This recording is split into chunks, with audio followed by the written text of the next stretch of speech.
Assalomu alaykum kanalimiz obunachilari.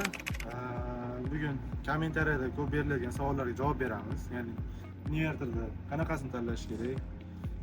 Qaysi firmanikini qo'yish kerak? 10 grid yoki gibrid yaxshimi degan savollarga javob beramiz. Biz bu yerda 50 kilovatlik DEA invertorini o'rnatib berganmiz. Ko'rishinglar mumkin. Bunga 65 kilovatgacha quyosh panelini ulasa bo'ladi ekan. Maksimal tok chiqarishi 55 kilovat.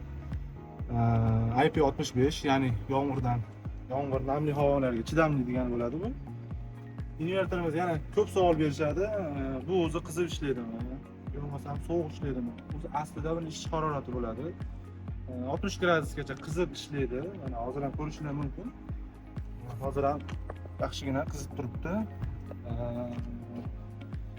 Kimga shunaqangi DEA invertor yoki bo'lmasam Gravat, Innovator yoki Huawei invertorlar kerak bo'lsa, aloqaga chiqsalar, bizda bor, nalichi bor.